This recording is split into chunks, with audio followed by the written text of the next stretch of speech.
Hello শিক্ষার্থীরা, আশা করি ভালো আছো। আজকে আমরা একটা অ্যাডমিশন কোশ্চেন সলভ করব। এই কোশ্চেনটা ঢাকা ইউনিভার্সিটির 24-25-এ আসছিল এবং এটা বৃত্ত থেকে একটা কোশ্চেন। আসো কোশ্চেনটা দেখি। প্রথমে কোশ্চেনটা যদি আমরা পড়ি যে প্রথমে বলছে দেখাও যে এইটা একটা বৃত্ত, এইটা একটা বৃত্ত। বৃত্তদ্বয় পরস্পরকে স্পর্শ করে এবং স্পর্শবিন্দুর স্থানাঙ্ক নির্ণয় করতে বলছে। ঢাকা ইউনিভার্সিটি 24-25-এর রিটেন কোশ্চেন এটা একটা। আসো আমরা যদি দেখি, প্রথম কথা হচ্ছে দুইটা বৃত্ত আছে। আর দুইটা বৃত্তের মধ্যে প্রথম বৃত্ত আমরা একটু ভাগ করে নিই। আগে তোমাদের একটু বেসিকটা জানা লাগবে যে তোমরা জানো কিনা যে দুইটা বৃত্ত স্পর্শ যদি করে, একবার বহিঃস্পর্শ করতে পারে, অন্তঃস্পর্শ করতে পারে। যে যদি বহিঃস্পর্শ করে তাহলে শর্তটা কি যে C1 C2 বা কেন্দ্রদ্বয়ের মধ্যবর্তী দূরত্ব হবে হচ্ছে ব্যাসার্ধের যোগফলের সমান। আর C1 C2 তাহলে কি হবে, কেন্দ্রদ্বয়ের মধ্যবর্তী দূরত্ব ব্যাসার্ধের বিয়োগফলের পরমাণুর সমান। তাহলে এটা হবে অন্তঃস্পর্শ। এটা মনে তোমরা সবাই জানো মোটামুটি। হ্যাঁ, দেখো আমরা প্রথম বৃত্তের কেন্দ্র বের করবো, ব্যাসার্ধ বের করবো, দ্বিতীয় বৃত্তের কেন্দ্রের ব্যাসার্ধ বের করবো। প্রথম বৃত্তের কেন্দ্র হবে কত, C1 ধরলাম।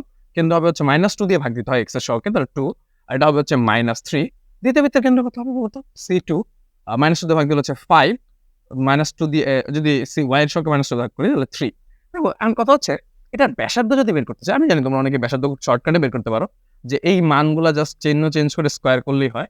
চিহ্ন চেঞ্জ করে স্কয়ার, আর এই যে সি এর মানটা বিয়োগ দিতে হয়। মানে সূত্রটা কি ছিল মনে আছে, G square plus F square minus C. Same ভাবে এটার ব্যাসার্ধ কি হবে, দেখো রুট ওভার, এই চিহ্নগুলো চেঞ্জ করে দাও, জি স্কয়ার, কারণ এটা মাইনাস জি এর মান, এটা মাইনাস এফ এর মান। চিহ্ন চেঞ্জ করলে না করলে একই কথা, কারণ স্কয়ার আছে।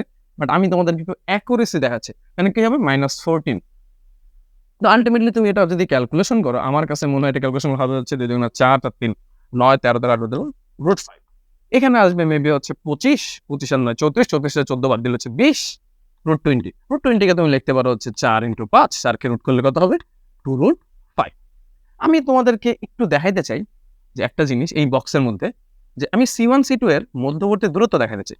দেখো মধ্যবর্তী দূরত্ব দেখতে হলে দুই বিন্দু দূরত্বের ফর্মুলা খুবই সোজা, যে 2 থেকে 5 বাদ, তারপরে বর্গ, মানে ভুজদ্বয়ের বিয়োগফলের বর্গ, কোটিদ্বয়ের বিয়োগফলের বর্গ, -3 স্কয়ার। তো আলটিমেটলি এখানে আসতেছে হচ্ছে 9, এখানে আসতেছে 36, মানে রুট যদি করে ফেলি তাহলে আসবে √45। এই √45 কে তুমি চাইলে লিখতে পারো হচ্ছে 9 × 5। সো 9 × 5 যদি করতে হয় তাহলে 9 কেও 3√5। খেয়াল করো এই যে 3√5, এইটা কিন্তু তুমি যদি একটু বুদ্ধি খাটাও তাহলে এটা কিন্তু R1 আর R2 এর যোগফলের সমান। কেমনে বুঝলাম, যে এই দেখো আমি একটু দেখাই এখানে আলাদা করে। R1 R2 যোগ করো, √5 + 2√5, দুইটা √5, একটা দুইটা √4, একটা √5 যোগ করলে কত হবে 3√5। দেখো এই যে 3√5টা সমান, তাহলে দেখো আমাদের কন্ডিশনটা ছিল যে কেন্দ্রদ্বয়ের মধ্যবর্তী দূরত্ব ব্যাসার্ধের যোগফলে যদি সমান হয় তাহলে এটা বহিঃস্পর্শক হবে। সুতরাং দেখানো গেল যে বৃত্ত দুইটা পরস্পরকে বহিঃস্পর্শ করছে। এখন আমরা দ্বিতীয় কোশ্চেনটা দেখি, যে স্পর্শবিন্দুর স্থানাঙ্ক নির্ণয় করতে বলছে। স্পর্শবিন্দুর স্থানাঙ্ক যদি নির্ণয় করতে চাই, এটা হচ্ছে 2, -3 কেন্দ্র, আর এটা হচ্ছে 5, 3, আর এটার ব্যাসার্ধ ছিল √5, এটার ব্যাসার্ধ ছিল 2√5। এমনই তো ছিল মনে হয়, হ্যাঁ এমনই ছিল। আসলে দেখি, আমার কথা হচ্ছে ভাই, আমরা একটা জিনিস খেয়াল করি, যে একটা জিনিস যদি বুঝো যে এটা এ বিন্দু, এটা হচ্ছে সি বিন্দু, ধরো এটা এ বিন্দু, এটা সি বিন্দু, এটা ধরো বি বিন্দু।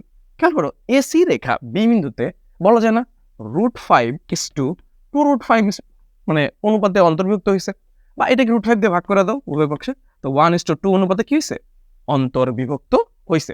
এখন আমরা ওই যে সেম অন্তর্বিভক্তের যে ফর্মুলাটা ওটা দিয়ে পারি, যে কি করতে পারি, বি বিন্দুর স্থানাঙ্ক যদি, বি বিন্দুর ভুজ যদি হয় এক্স, তাহলে জানো যে প্রথম অনুপাত দ্বিতীয় ভুজ, ওই পাশে দ্বিতীয় ভুজ, প্লাস দ্বিতীয় অনুপাত প্রথম ভুজ ডিভাইডেড বাই 1 + 2। আবার সেম ভাবে y = প্রথম অনুপাত দ্বিতীয় কোটি, প্রথম অনুপাত দ্বিতীয় কোটি, তাহলে 1 × 3 প্লাস দ্বিতীয় অনুপাত প্রথম কোটি ডিভাইডেড বাই 1 + 2। তো আলটিমেটলি কত আসতেছে, 4, 9, 9 কে দিন 3, আর এখানে কত আসতেছে 3 - 6, 3 - 6 মানে -3, -3 কে 3 দিয়ে গুলো হচ্ছে -1। তাহলে এই যে স্পর্শবিন্দুর স্থানাঙ্ক যদি বি ধরো 3, -1। আমি অনেক ভেঙে করাইছি ম্যাথটা, অনেক টাইম লাগায় করাইছি ম্যাথটা, কিন্তু আমি মনে করি অ্যাডমিশন টাইমে তুমি অত বেশি সময় পাবা না। আমি আসলে অনেকে এইচএসসির আছো যারা তোমরা আমার এই ভিডিওটা দেখবা, তাদের জন্য আমি একটু ভেঙে দেখানোর ট্রাই করছি। অ্যাডমিশন টাইমে এত ভেঙে করার দরকার নেই, তুমি যত ফাস্ট করতে পারো তাহলে হবে। মনে রাখবা অ্যাডমিশন জার্নিতে প্র্যাকটিস অনেক বড় একটা বিষয়, কিন্তু এই প্র্যাকটিস করতে করতে এমন হয়ে যাবে যে তোমার ম্যাথগুলা মানে নখদর্পণে চলে আসবে। তো তুমি ট্রাই করবা ম্যাথের বেসিক সহ ম্যাথকে অনেক বেশি প্র্যাকটিস করার, যাতে তোমার লেখা খুব ফাস্ট হয়। এই ম্যাথ কিন্তু অনেক কমন ম্যাথ, এই ম্যাথ সবাই পারবে, কিন্তু কেউ 3 মিনিটে পারবে, কেউ 1 মিনিটে পারবে, কেউ 30 সেকেন্ডে পারবে। মানে আমি জাস্ট উদাহরণ দেওয়ার জন্য বললাম।